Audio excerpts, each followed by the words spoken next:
My sister laughed. You're really wearing that to your wedding? But I walked in wearing white. For stars on my shoulder. 200 sailors rose to their feet and called out, "Admiral on deck." My family stayed seated, but my team stood tall. My hands were shaking, not from nerves, but from a cold, simmering rage as I stared at my phone. 200 people waited behind those chapel doors, half of them Navy SEALs in dress blues, and my sister had just sent me the nastiest text message on my wedding day. The words burned on the screen. "Charlotte, you're really wearing that to your wedding. Cute. Do they let you salute the cake too?" Not a single congrats. Not even a good luck. Just pure, undiluted sarcasm, biting into what was supposed to be the happiest day of my life. That was classic Charlotte. I slid the phone into my pocket, refusing to respond. Honestly, what was there left to say? Any chance of a real connection between us had drowned years ago in a sea of snide comments just like this one. In fact, by her standards, this was pretty tame. I adjusted the stiff, perfectly pressed cuffs of my white uniform. The 4 stars on my shoulder felt heavier than usual, not because I was walking into a strategy room or an award ceremony, but because I was walking down the aisle. To my left and right stood 2 men who had been through literal hell and back with me, Hill and Torres. They weren't groomsmen. I never wanted groomsmen. They just showed up and said, "Ma'am, we're walking you in." No arguments. I didn't make any. Torres, with his prosthetic leg, still outran most of the guys in morning PT. Hill once pulled me out of a chopper crash in Kandahar with his arm half dislocated. They flanked me like it was a battlefield, because in a way, it was. Just not the kind we were trained for. Miles, my fiancé, was already inside. He was probably calm. He always was. That man could read disaster scenarios like bedtime stories and still sleep like a rock. He was a civilian analyst, quiet, but smarter than anyone gave him credit for. And he got it. He never once told me to tone it down or asked if I'd consider wearing just a simple dress. He said, "Wear what feels honest." So I did. The wedding was supposed to be small. Just us, the chaplain, a few friends, and some of my team. I didn't send out 200 invitations. They just showed up. No RSVPs. No fanfare. Just silent, respectful arrivals in black cars, boots polished like mirrors. Earlier, Briggs from my Yemen unit had nodded at me and said, "You walked us through hell. We're not letting you walk down that aisle alone." I don't cry easily, but that one hit different. It's strange, standing still in a hallway when you've led missions, survived ambushes, flown into combat zones. This should have been easy. Just a few steps, some words, get married. No live fire, no classified briefings, just vows. But somehow, it felt like the most exposed I'd ever been. I hadn't told Charlotte I was wearing the uniform. I knew exactly how she'd react. She always thought I joined the military out of rebellion, like I signed up just to piss her off. The truth is, I did it because I couldn't picture myself anywhere else. But Charlotte never got that. She never wanted to. To her, my entire career was just one long, expensive detour from being someone real. She always wanted me to be her plus one in polished dresses at political fundraisers, not standing in briefing rooms next to bleeding men. When I made commander, she'd shrugged and said, "Cool. Now maybe you'll stop trying to prove something." Like I got a promotion for fun. And now, on my wedding day, instead of silence or even pretending to care, she sent a joke. Because that's what she does when she's uncomfortable. She performs. I reached up, smoothing the edge of my shoulder board. The stars were mine. Not honorary. Not gifted. I'd earned every last one of them. I'd worn them in war rooms during base lockdowns, but today, I wore them for love. A voice crackled in my earpiece. It was the chaplain. "We're ready for you, Admiral." Hill and Torres both turned their heads slightly towards me. They didn't speak. Didn't need to. My heels clicked against the tile as I stepped forward. The weight in my chest didn't come from nerves. It came from 20 years of service. 2 decades of silence from my own sister. And a room full of men who had every reason not to be here, but came anyway. I passed the chapel threshold. The air inside was still. Then I heard it. One voice, firm. "Admiral on deck." And every single man in uniform stood. I didn't smile. Not even when they stood. There was a warmth in my chest, sure, but it wasn't joy. It was something sharper, something I'd carried since childhood and learned never to show. The first time I realized Charlotte hated me wasn't over a fight or a broken toy. It was at the dining table. I was 6, she was 10, and I had just corrected her on the capital of New Mexico. She kicked me under the table so hard my fork hit the floor. Then she smiled at our mom like she was proud of me for being curious. That's how she played. Sabotage, disguised as sisterhood. By middle school, she had mastered the art of silent sabotage. If I got a certificate for good behavior, she'd roll her eyes loud enough for the whole dinner table to feel it. If I made the honor roll, she'd accidentally forget to pass on the flyer. And every time she won something, and she always did, she made sure to thank Mom and Dad loudly for raising a real winner. They adored her. Or maybe they were just exhausted. Charlotte was magnetic in public, cutting in private. She'd wear pearls to student council meetings and then casually remind me I was too intense for boys. Once, when I was 15, I asked if I could borrow her black flats for an ROTC banquet. She handed me the box, then told her friends at school I'd worn funeral shoes to a dance. I found out the next day when someone taped a dead flower to my locker. Mom was the buffer. She'd slip me poetry books, tell me storms made strong birds, not broken ones. Dad was neutral at best. He worked long hours for a defense contractor and treated parenting like a weekend command post. He liked order, silence, and results. Charlotte gave him all three. I gave him questions, attitude, and ambition. Not the right kind. Either that or the kind he thought belonged to men. But the moment I truly understood how far Charlotte would go came during senior year. I decided to apply to the U.S. Naval Academy. I didn't ask for her approval. I didn't even tell her until after I mailed the application. She laughed, said, "You in uniform? What are you going to do? Yell people into submission?" Then one day, my acceptance packet didn't arrive. The academy said my transcripts were never submitted. I knew I'd sent them. I tore apart my room, my email, my folders. Nothing. A week later, Mom pulled me aside. She'd found a sealed envelope with my transcripts in Charlotte's desk drawer. I confronted her. She shrugged. "I didn't think you'd actually go through with it." Like she was doing me a favor. Like she knew better. We didn't speak for 2 months. Not that it mattered. I reapplied, this time making sure everything was tracked and confirmed. When the second packet came, I opened it on the porch by myself. I didn't tell Charlotte. I didn't even tell my parents. I just circled the date in my calendar, packed my things, and left for Annapolis. At the swearing-in ceremony, I stood in a sea of white. Uniforms, heart pounding, hands steady. I spotted them. My mom blinking back tears, Dad arms crossed, Charlotte in sunglasses too big for her face, chewing gum like she was bored to death. She stayed just long enough to snap a photo for her social media and left before the anthem played. That night, she posted it with the caption, "Little sis finally made it to costume camp." I didn't reply. I didn't need to. Something shifted that day. The way I saw her, the way I saw myself.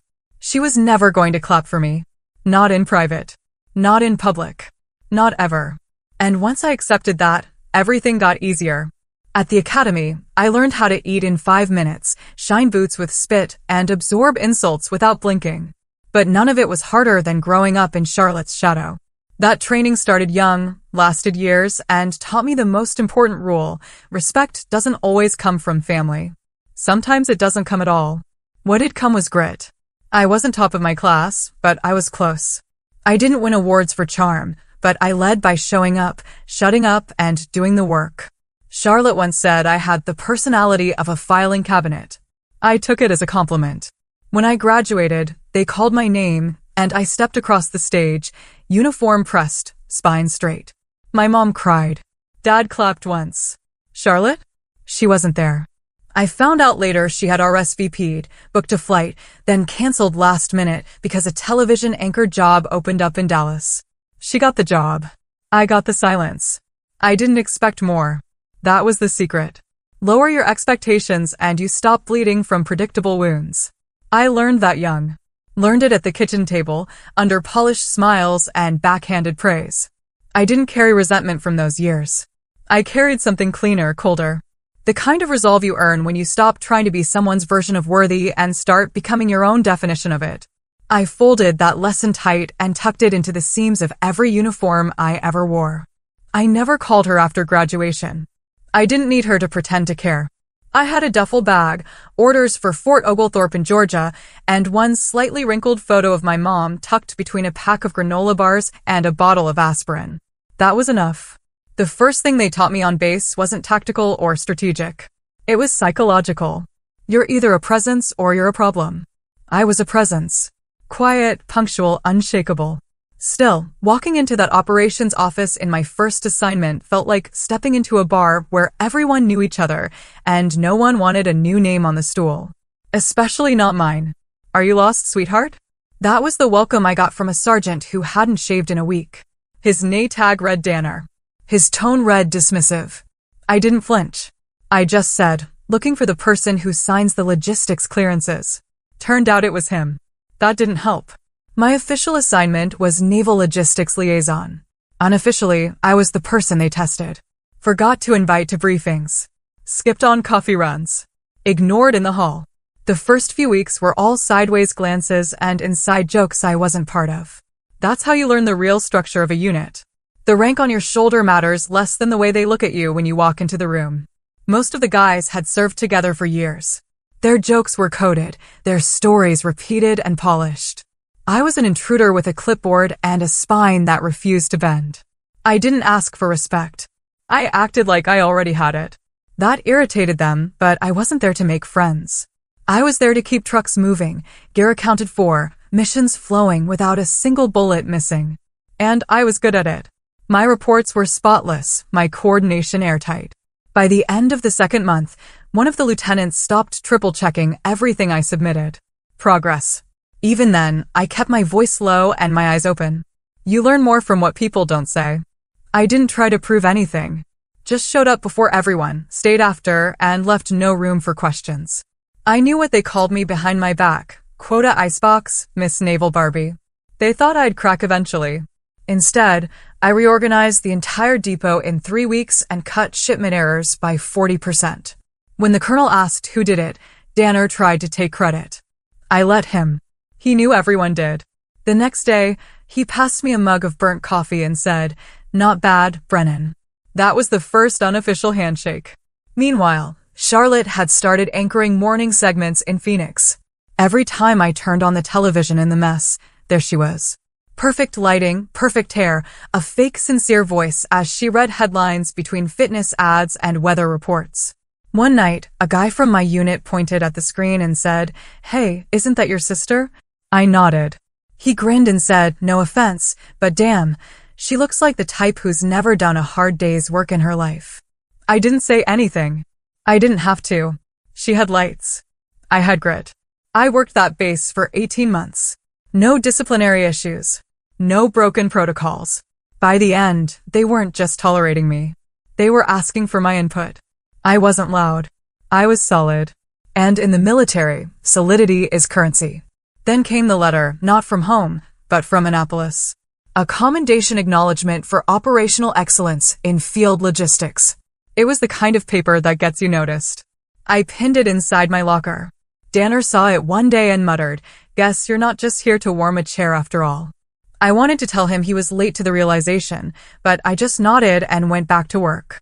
When my transfer orders came, Coronado, California, I packed light. One uniform for inspection, one for deployment, and a photo of Mom, now creased in the corner. I didn't call anyone to say goodbye. They didn't expect me to. On my last day, someone had left a note in my desk drawer.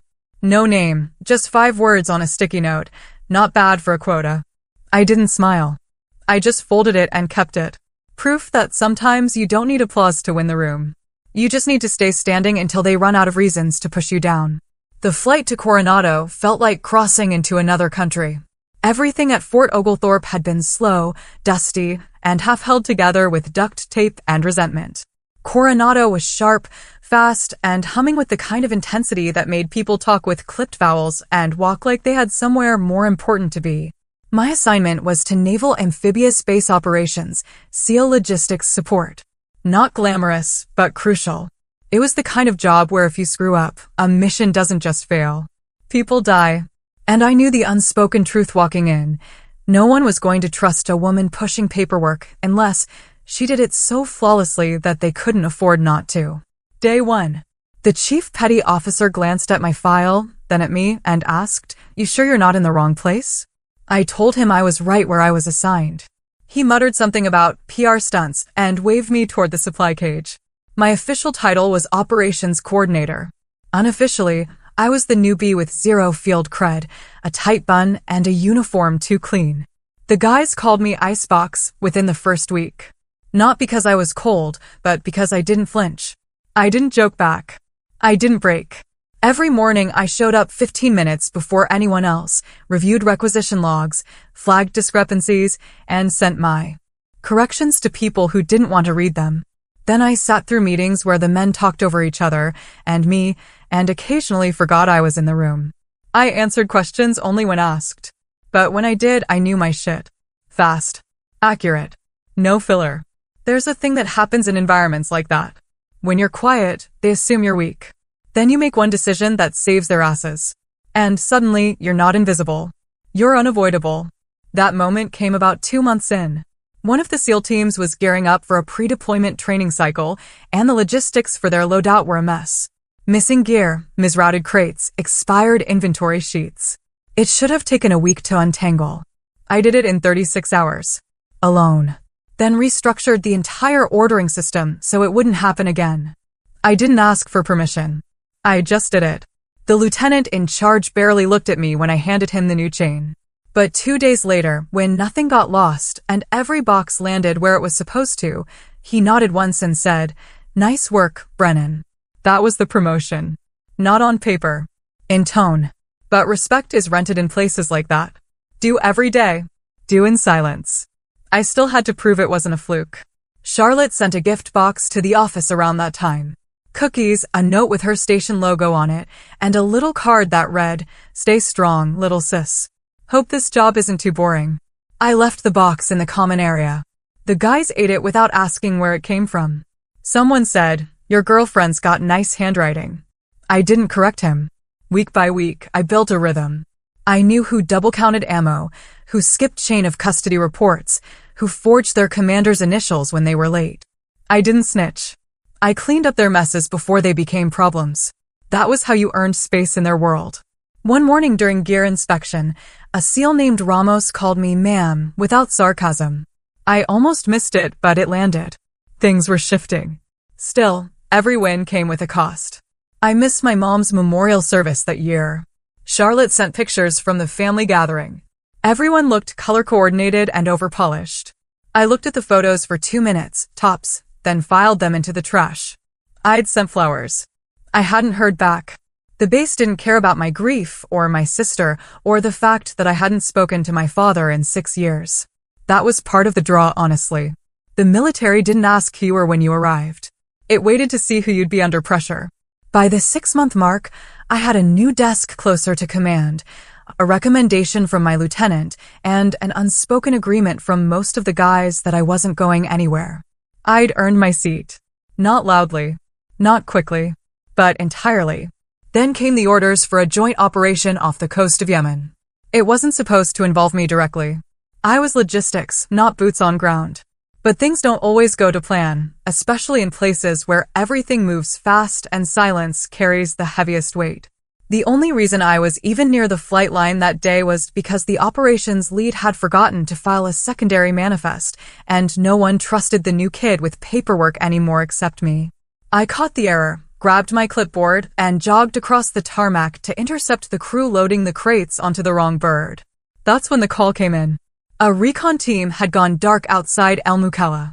They were 6 operators, 1 drone tech, minimal support. What was supposed to be a quick terrain mapping mission had turned into a nightmare. A local militia splinter group intercepted their route. By the time command had a signal again, 1 SEAL was already wounded. They didn't have time to wait for the scheduled QRF. I wasn't even supposed to be in that room when the scramble started, but I was there, standing behind a calm sergeant, watching the map shift red, listening to the static-ridden voices of men I'd packed gear for, trained with, helped write meds for, now bleeding on a hillside in the middle of a country we weren't officially in. The officer on deck barked for available names. I stepped forward before I could think twice. He said, "Your logistics." I said, I've trained with this team. I know their extraction codes, and I passed my weapons requal 3 weeks ago. He looked at me hard, then waved me in. That's how fast it was. We geared up, loaded in, and launched within 20 minutes. The desert at night is blacker than anything you'll ever see. It's not just darkness. It's a kind of silence that makes sound feel out of place. We dropped fast and dirty. No lights, no chatter, just boots hitting dirt and adrenaline screaming behind your ribs. They'd set up a makeshift cover between 2 abandoned supply trucks. 2 men were pinned, one of them badly hit in the leg, the other taking pot shots to buy them seconds. I crawled the last 50 yards on my belly, sand in my mouth, blood in the air, bullets whining past my boots like angry bees. We had 30 seconds to either pull out or get shredded. I reached the wounded SEAL, Bryson. A kid, barely 24, dragged him with one arm while firing cover shots with the other.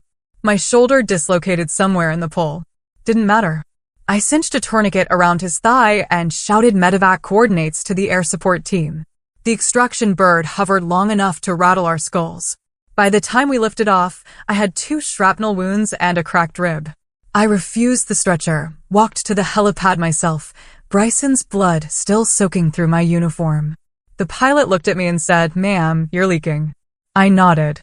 So I patched the hole. That's when they started calling me Iron Wing. After that, someone said it was because I never flinched, even under fire. Another guy said it was because I flew out of the sky like a pissed-off angel. I never asked for clarification. Nicknames stick the way scars do, uninvited, but earned. I spent 6 weeks in recovery back in Norfolk. They offered to pull me from duty rotation. Said I needed rest. I said I'd rest when my arm worked again.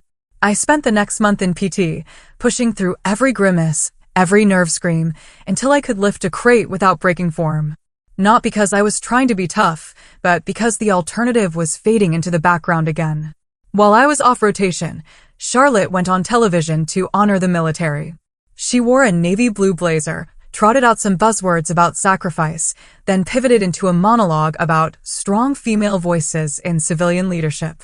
She never said my name, but she showed a photo of me from Annapolis during the segment, cropped, so my uniform and name tag were out of frame.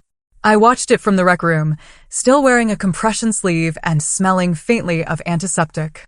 I turned the television off halfway through. One of the guys, Ramos again, looked over and asked, "You know her?" I said, "Not anymore." That's how it worked with Charlotte. She could stand next to you while cutting you out of the picture. She didn't need to lie. She just made sure the story fit her lens.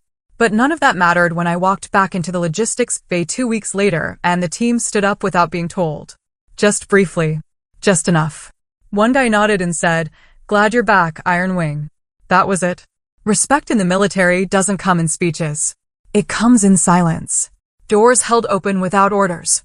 Coffee left on your desk without names. Eyes that don't look through you anymore. I wasn't special. I was just steady. The one who showed up. The one who didn't miss. The one who ran toward the fire and brought someone out. The next rotation was already posted. My name was on the list. This time, no one questioned it. I hadn't been stateside more than 2 weeks before her name showed up again. This time in my inbox.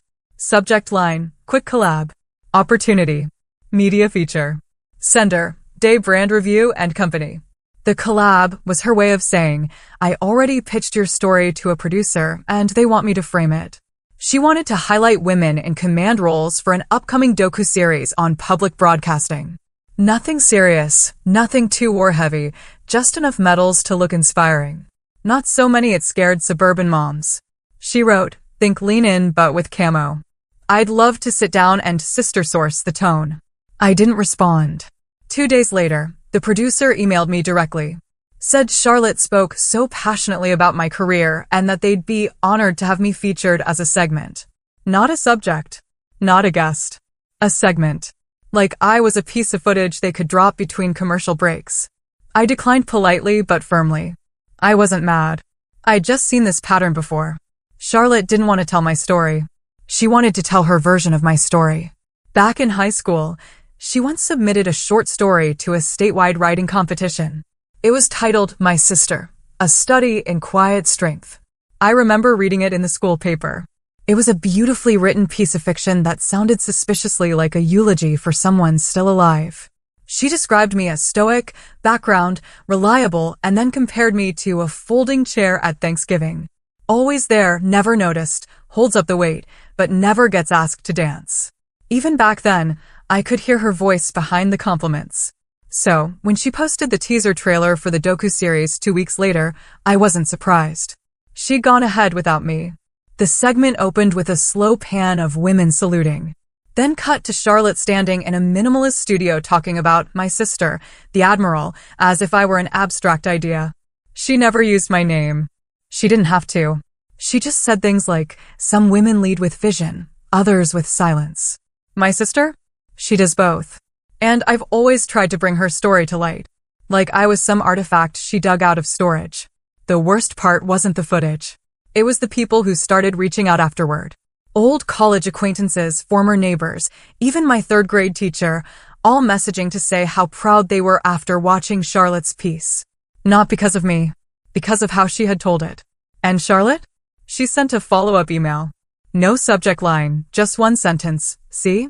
We made a great team. That week, I was up at Fort Dalton overseeing a transitional training module for incoming junior officers. One of the guys from SEAL Team 5 pulled me aside. Big guy, heavy accent, 3 deployments deep. He said his sister once tried to take credit for a foundation he started after coming back from Fallujah. I asked what he did about it. He said, nothing. I just kept building the damn thing. It stuck with me. I didn't respond to Charlotte's email, but I did respond with action. I submitted my own internal proposal to Navy Command, quietly, through the right chain, for a mentorship initiative aimed at female enlisted candidates. Nothing flashy. Just structure. Access. 6 weeks later, it was approved. I started spending every Thursday night at the base learning center. No cameras. No press. Just 3 or 4 women at a time sitting across from someone who'd been through the grinder and was still standing. One night, a young corporal named Jana asked if I had siblings. I said yes. She asked what she did. I paused, then said media. She tells stories for a living. Jana smiled. That's funny. You kind of do too. You just use different tools. It wasn't meant to be deep, but it landed. Because while Charlotte was on NPR describing my leadership in poetic half-sentences, I was teaching 19-year-olds how to read tactical terrain and hold a perimeter without panicking. I didn't need a spotlight. I needed a damn working flashlight. And for once, I had it. And just when I thought I'd finally found a rhythm that made sense, the notifications started lighting up on my phone like a bad omen. The first text said, "Ma'am, it's Corporal Briers. Just checking if this email is real." It came at 2:17 a.m. I was still up, sorting through intake reports for the mentorship program. I had no idea who Briers was, but something about the timing didn't feel random. I replied, "Go ahead and forward it. I'll confirm." What he sent was a PDF attachment.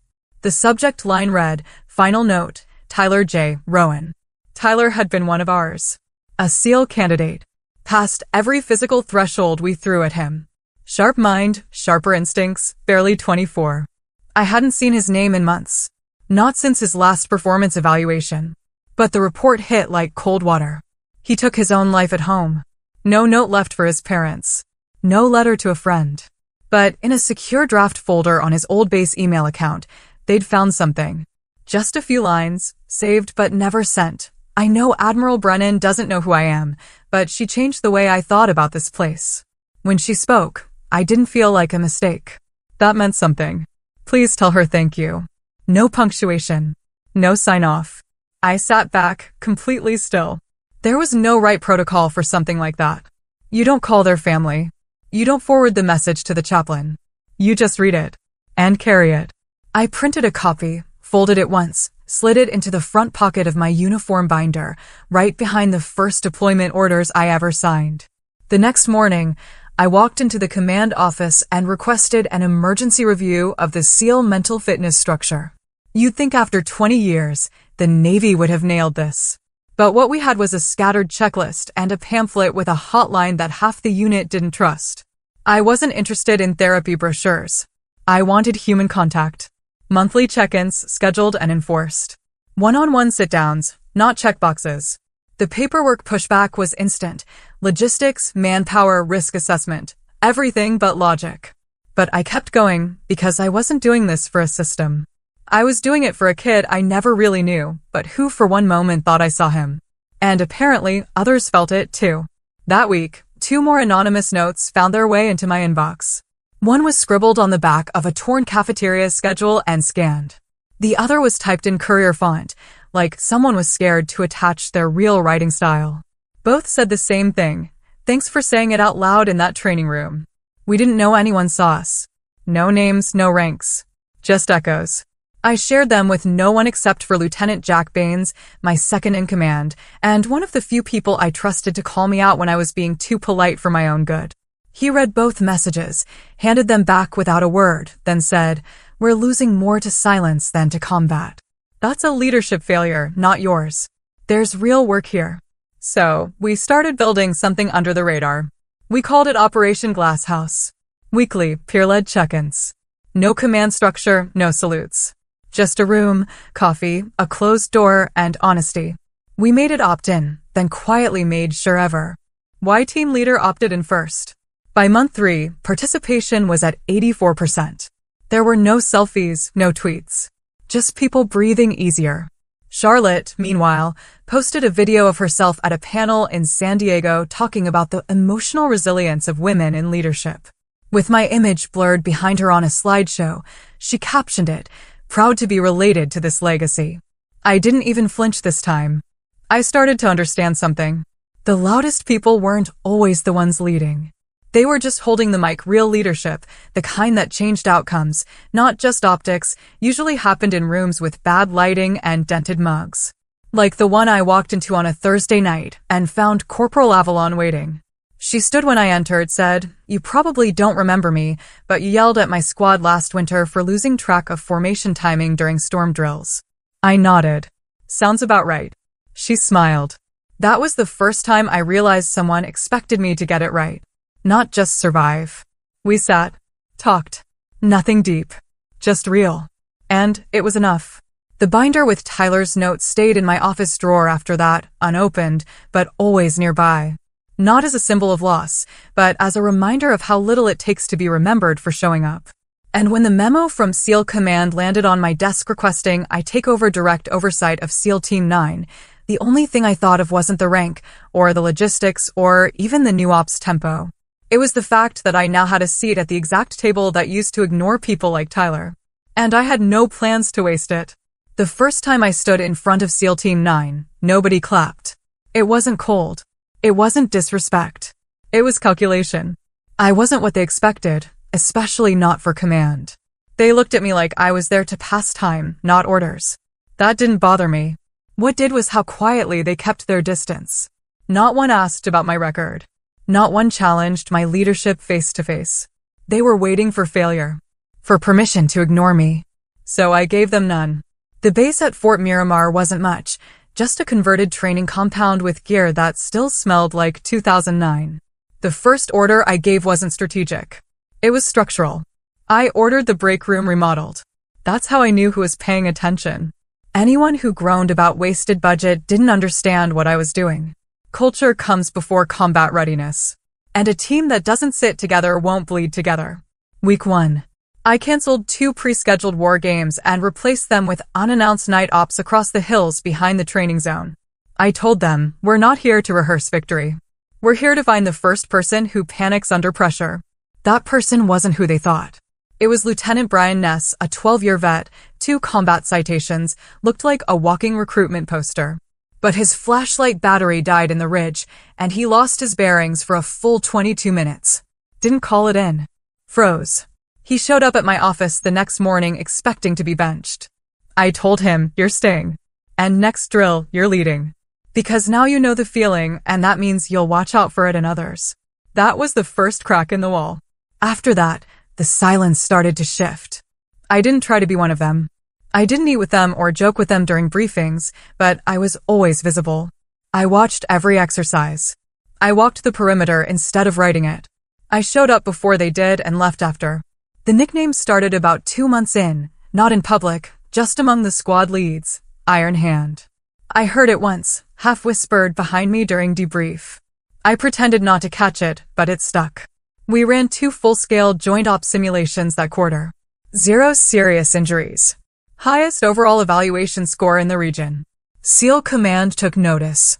So did the men. One night, after a late post-op report review, Chief Sandoval knocked on my door. I thought it was paperwork. Instead, he sat across from me and said, "Permission to speak freely, ma'am?" I nodded. "You run us hard. Some think too hard. But nobody questions if you'd show up when it gets real." He didn't wait for an answer. He just stood, saluted, and left. A week later, a former squad leader named Hamlin sent a transfer request, specifically requesting reassignment under my command. It was the first of 8. The request forms started stacking. Men with prior conflicts, disciplinary flags, or just reputations for being difficult. They weren't looking for a soft landing. They were looking for someone who didn't flinch when things cracked open. I didn't take all of them, but I reviewed every name. And when I built the new rotation schedule for deployment prep, I did something nobody expected. I asked for volunteers to join a separate platoon. Cross-branch trained, fast response, attached to disaster relief and recovery when not deployed. High impact, low glory work. 10 hands went up. That was all I needed. SEAL Team 9 started changing. Not from the top down, but from the inside out. The men trained differently, talked differently. Not softer, but sharper. Like they were done proving something to each other and ready to move with purpose. Meanwhile, Charlotte published a piece in a national magazine titled "The Cost of Hypermasculinity in Modern Warfare." She used photos from our ops deck without clearance. Claimed an anonymous source had given her insight into military emotional dysfunction. I didn't issue a statement. Instead, I sent a secure message to every team member. It read, "There's what people say about us, and there's what we build together. Only one will still be standing a decade from now." That week, Chief Sandoval handed me a box. Inside was a hand-stitched unit patch. It wasn't regulation, but the emblem was clear, a lightning bolt across a hand in salute. And beneath it, "Never small again." No explanation, no speech. I had it sewn to the inside lining of my jacket where no one could see it. But I always felt it when I moved. That's the thing with real leadership. It's not about who claps, it's about who follows, even when no one's watching. Miles Corwin didn't knock when he walked into my world. He emailed. Technically, it was a security request, standard protocol for a joint cybersecurity readiness audit. He was part of a civilian task force from the Defense Intelligence Directorate, flagged for a week-long interagency evaluation at Miramar. I scanned the memo, filed it with the usual stack of red tape, and didn't think about it again until the morning he showed up at my desk with a coffee I hadn't asked for and a question I didn't expect. "Why do your internal firewalls mirror legacy naval schema from 2008? He asked. I looked up. Civilians usually opened with a handshake or small talk. He led with the system's critique. "Ballsy. Because 2008 schema still blocks everything the 2021's leak," I said. He smirked and replied, "That's the first honest answer I've gotten all week." Miles didn't dress like government. Button-downs with rolled sleeves, no tie, wire-frame glasses. He pushed up his nose when he was annoyed. But he had the kind of presence that filled a room without stepping forward. He was quiet in the way people are when they know exactly how loud they could be. Over the next 5 days, we argued over 4 policies, rewrote 3 compliance protocols, and accidentally shut down half our shared drives for 4 hours during a patch test. I expected frustration. He brought pizza and fixed it in 22 minutes. He didn't ask me personal questions. He asked operational ones. How do you manage morale when you can't promise rotation dates? What do you do when your team screws up publicly but recovers privately? He wasn't flirting. He was studying leadership. Mine. By Thursday, I caught myself staying a few minutes longer in the briefing room just to hear him talk about layered security logic like it was poetry. By Friday, he asked if I ever took a lunch break that wasn't protein bars at my desk. I told him, only when someone proves they understand the chain of command. He said, "Good, because I already asked your XO, and he told me you're due for an actual sandwich." So we ate outside on a bench overlooking the southern fence line. We didn't talk about rank or clearance. He asked me what book my mom had read to me the most as a kid. I told him, Dickinson. Wild Nights, Wild Nights. He said his mom was more of a Steinbeck woman. Discipline without love is cruelty. When he left that Sunday, he didn't push. Just handed me a sticky note with his number and wrote, "If you ever want to audit something other than firewalls." I didn't call. Not right away. But 2 weeks later, he sent me a PDF of a protocol rewrite he'd modeled off our conversation. The subject line said, "Stolen your logic. Feel free to press charges." I replied with 2 words, "Request granted." The back and forth turned into calls. The calls turned into dinner when I was in DC for a briefing. Dinner turned into something I didn't know how to label: quiet companionship, consistent respect, the rare feeling that I didn't have to modulate myself down to be understood. Miles never once asked me to soften. He didn't flinch when I told him about lost men, missed calls, injuries I still felt in my spine some mornings. Instead, he said, "I don't love what you do. I love how you do it. That's what matters." We didn't move fast. We moved deliberately. He didn't show up with flowers or speeches. He showed up with clarity. Like the night I got back from a 10-day training op, too exhausted to unlock my front door. He was already there. Lights dimmed. Stove on. Reading a file on military-civilian integration policies. He looked up and said, "I figured you'd want protein, not small talk." I sat on the couch and watched him stir something in a skillet and realized this man would never ask me to be smaller. He didn't care about my title. He didn't want to wear it like a badge. He wanted to walk beside it.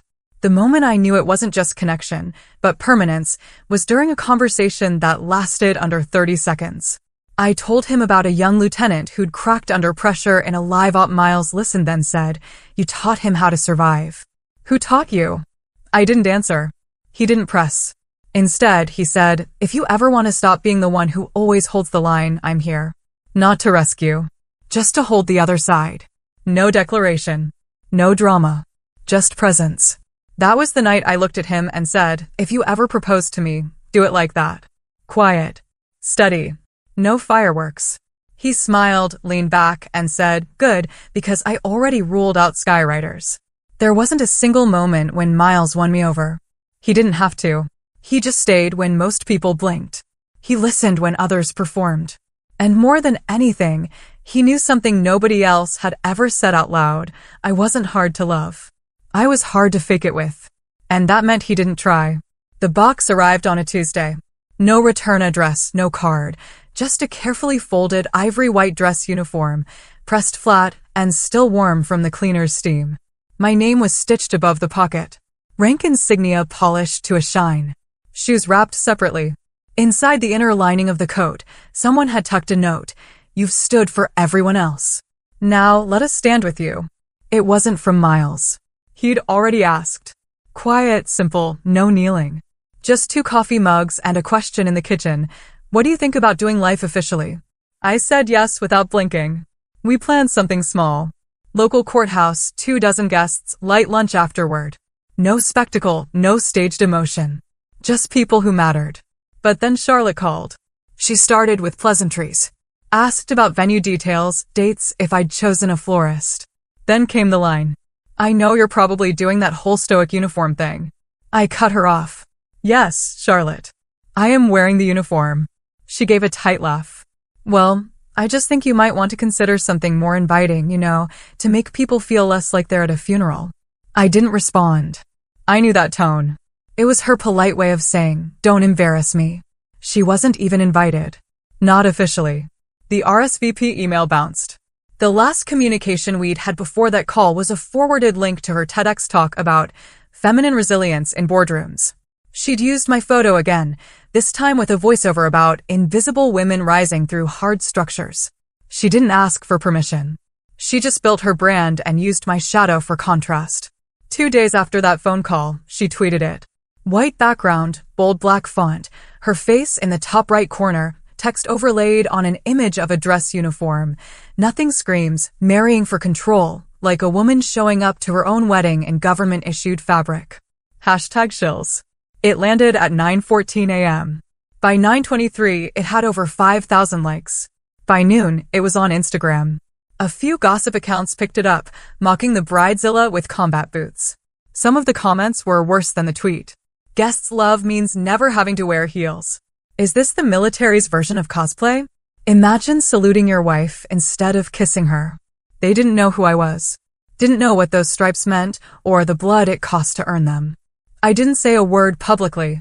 Neither did Miles. He just slid my phone off the table, set it face down, and asked, red or white with dinner? But others did speak. It started small. A comment thread under a Navy spouses forum.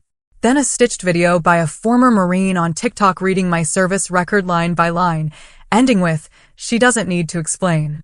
That uniform is the reason you get to mock her in peace.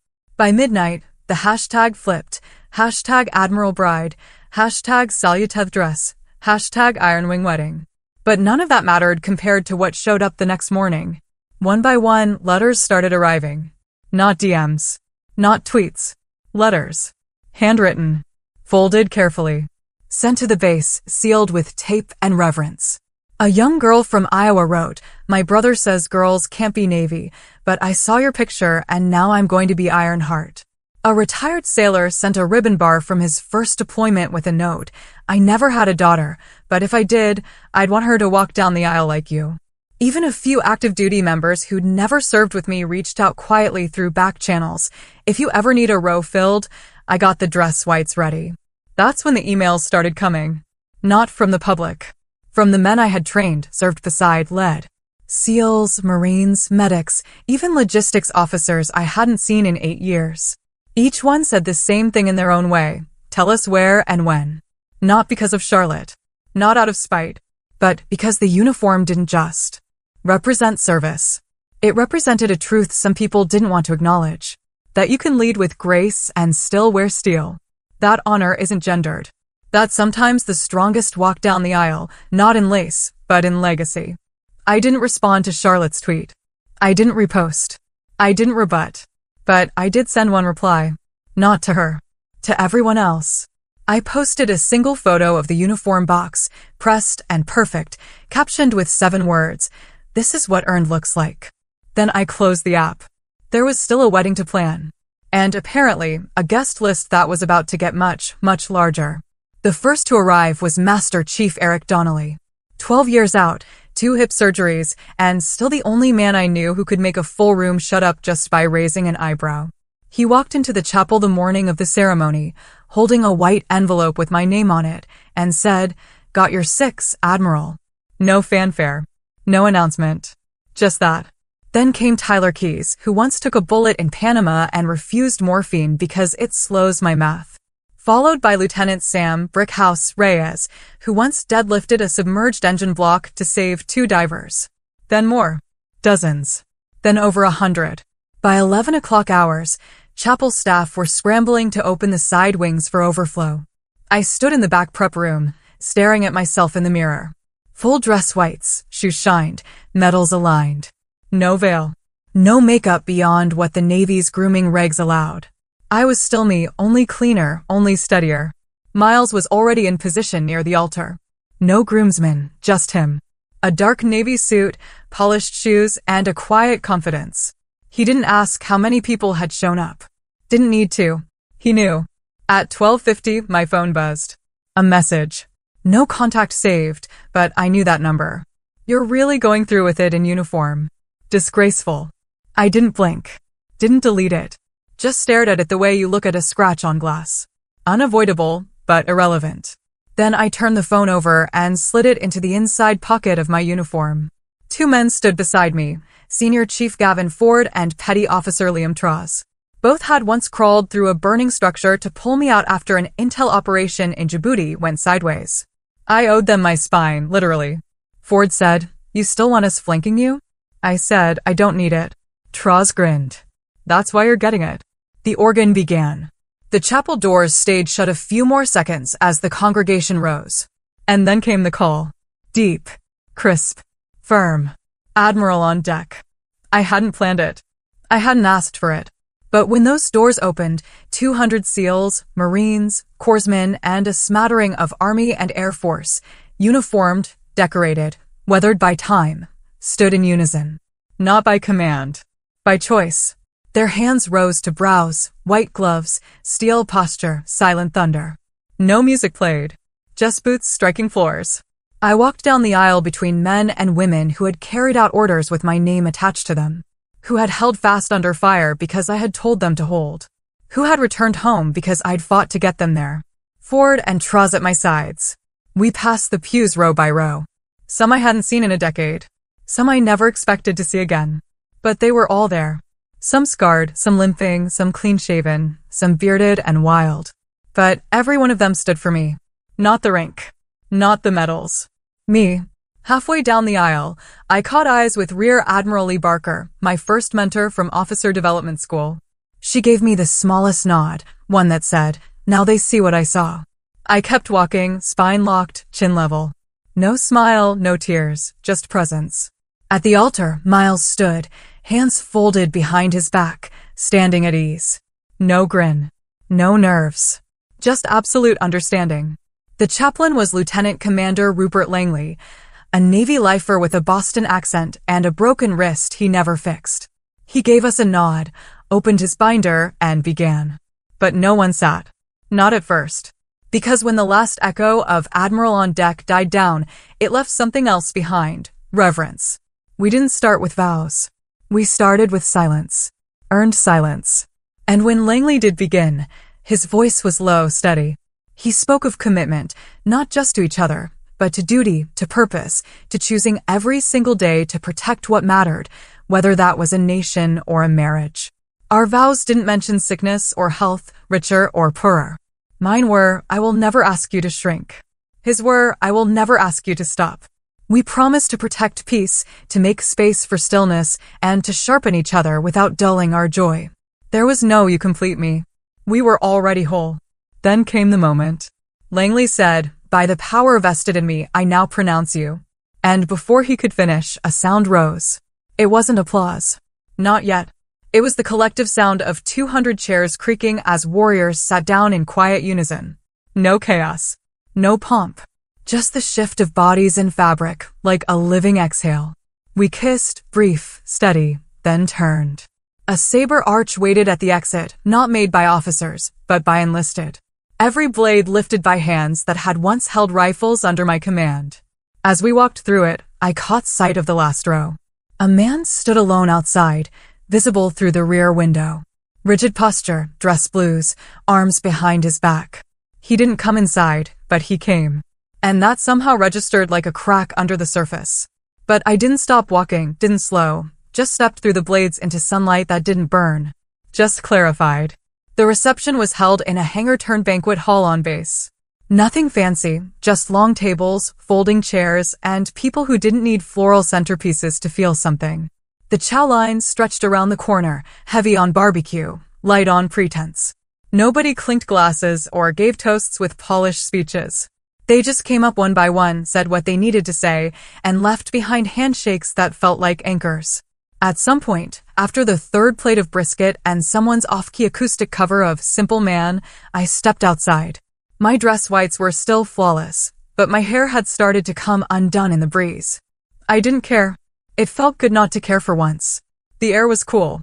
Spring in North Carolina always had that sharp edge of salt from the coast. I stood by a railing overlooking the field where we'd held morning drills. Quiet now, just crickets and the low hum of base generators in the distance. That's when Petty Officer Miller approached. Big guy, tatted sleeves, broke his hand once punching through a steel hatch because someone was trapped inside. He stood next to me for a minute before saying, "I didn't salute you today because you're an admiral. I did it because when my brother died, you sat in the hallway with me for 6 hours and said nothing." I didn't answer. Just reached over, squeezed his shoulder. Then he walked off. People came and went in waves. Some shared memories. Some didn't say a word. Others gave me side glances, small nods, gestures that carried weight in the way only silence can. A few brought up my mom. No one mentioned Charlotte, but I knew she had been there. I hadn't seen her face in the chapel, hadn't expected to, but I'd caught the unmistakable shape of her hair in the last row, tucked in a seat far enough back to vanish if you blinked. She hadn't stayed. She never does. At midnight, after the crowd thinned and Miles was busy corralling someone's wild toddler from crawling onto the cake table, I went back to my quarters. I peeled off my uniform, one layer at a time, each medal and button landing on the desk like a quiet punctuation mark. Then I checked my phone. No new message from my father. But one email had come in. No subject line, no signature, just a plain white field of text. They stood because you made space for them, too. You never raised your voice. You raised their worth, and I saw that today, finally. I'm sorry I laughed when you said you wanted this life. I see now it was never about chasing our approval. It was about leading without needing it. We don't salute blood. We salute truth. See? No love, Charlotte. No emojis. No plea for a reunion. But I read it 3 times. And the part that stuck wasn't the apology. It was the line about truth. Truth doesn't demand forgiveness. It demands recognition. And maybe, just maybe, she'd started to recognize something in me that had always been there, but never fit her version of worthy. I didn't respond. I didn't forward it. I just left it there. Later that night, Miles curled up beside me on the couch. He smelled like soap and bourbon and a touch of strawberry cake someone had smeared on his shirt during a hug.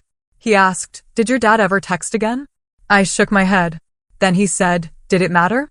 I looked out the window where the base lights reflected off the tarmac. A place that had once felt like a battlefield now felt like a border I'd crossed. "No," I said. "Not the way it used to." And I meant it. The first thing I noticed from the stage wasn't the lights. It was the weight of 100 cadets sitting straighter when I stepped up.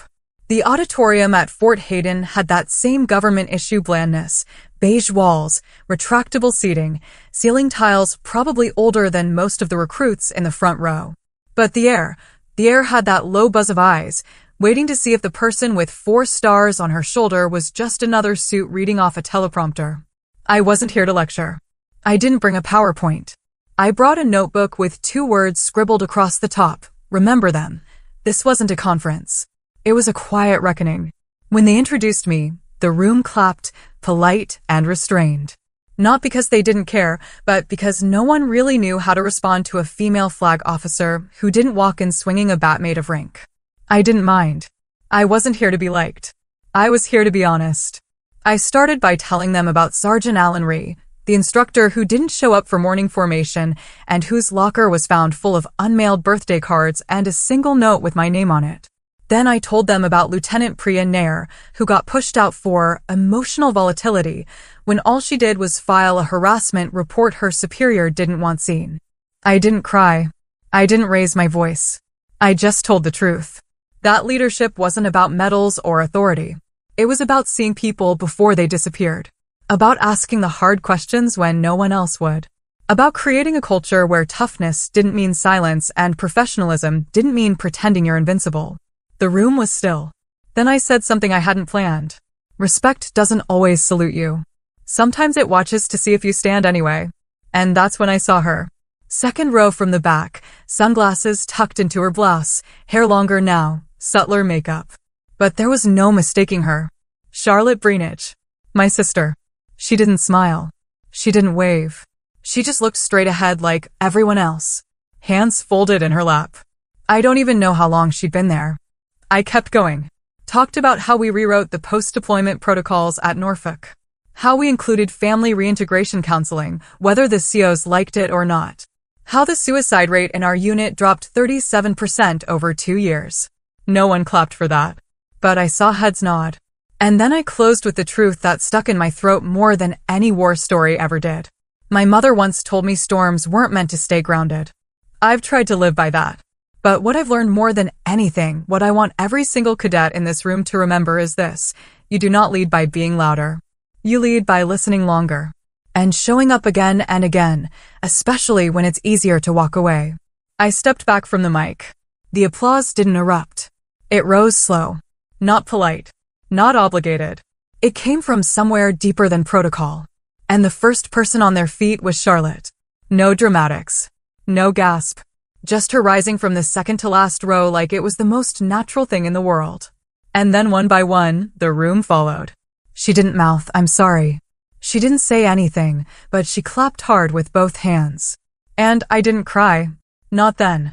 Because for the first time in my life, my sister wasn't looking down at me or past me. She was looking directly at me on my terms. And that was enough. Charlotte's applause didn't change my life, but it changed the air in that auditorium. For the first time, I wasn't the one bridging the silence. Someone else stood up and met me halfway. That night, I didn't replay the moment like a victory. I treated it like a weather report. Something quiet had shifted. A high-pressure system finally moved on. 2 weeks later, I got the call from the Department of Defense. They were greenlighting the overhaul initiative we'd been pitching for years. Joint operations reform, mental resilience integration, ethical command training from the ground up. And they wanted me to lead it. They didn't ask for a consultant. They asked for oversight, for vision, for a blueprint that could hold weight long after I retired. I didn't hesitate. I said yes. The first site we visited was Fort Burwell, a place I hadn't stepped foot in since my first deployment. Back then, I was the junior officer assigned to a team that didn't believe in women in charge unless it was a joke. Now, I walked into that same hangar wearing 4 stars. The senior chief at the gate saluted before I even reached him. Inside, the whiteboards were full of new training models I'd written. The instructors were fresh-faced, open-eyed, eager, but grounded. I walked past one classroom where a young woman in desert camo was leading a briefing on operational stress mitigation. Her voice was steady, confident, and sharp. She turned slightly when she saw me through the window. Her name tag read Patterson, A. Avery. I blinked.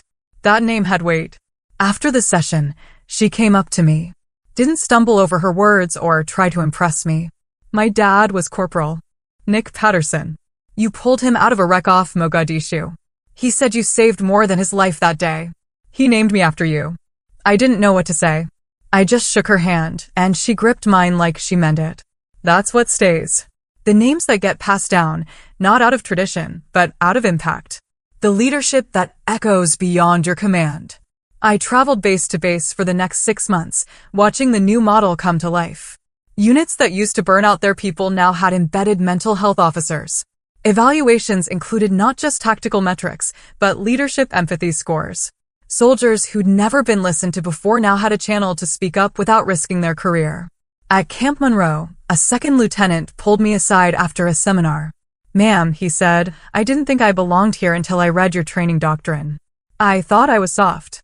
Turns out I was just human." I told him that's the hardest thing to be in uniform. And then came the message from the White House. I'd been nominated for the Department of Defense's Excellence in Ethical Command Award. I wasn't sure I wanted it. Titles felt small after all this. But I accepted. The ceremony was hosted at the National Defense Auditorium in Arlington. Packed house. Officers, civilians, cadets, brass. Miles sat in the front row. So did someone else. My father. He didn't sit tall like he used to. His shoulders were a little slouched, his hair thinner, but he wore a gray suit, not his uniform. No medals. No ribbons. Just himself.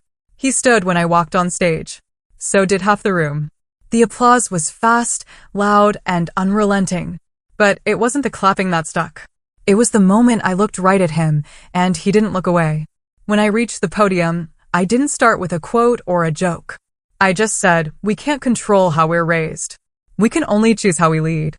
And I meant it. After the ceremony, I walked outside into the warm spring air. A line of cadets waited to shake my hand, and I greeted them one by one. Some gave salutes, some gave smiles, a few even gave thanks. And then he stepped forward. My father. He didn't speak right away, just took off his cap, held out his hand. "I'm proud of you," he said, then quieter, "and I'm sorry it took me so long." I nodded. Not because it erased anything. Not because I needed it. But because truth, when it finally arrives, doesn't have to be dramatic. It just has to be real. That night, Miles and I ate leftover Thai food at home. Our boots by the door, his tie undone. I sat at the kitchen table, scrolling through my inbox. A message from a former SEAL blinked at the top. "Still thinking about your wedding, ma'am? Never seen that many tough guys cry in one room." I smiled, showed it to Miles. He read it, then asked, "You going to write back?" I typed, "Some salutes stay with you longer than silence ever did." Then I turned off the phone, leaned back in my chair, and let the quiet settle. Because in the end, revenge didn't look like payback. It looked like policy change. It looked like my sister standing up. My father reaching across decades. It looked like a young cadet named Avery Patterson taking the oath in boots I once filled. And it felt like this. Like standing tall so others know it's possible. And maybe that's the real victory, when you no longer need the people who doubted you to admit they were wrong.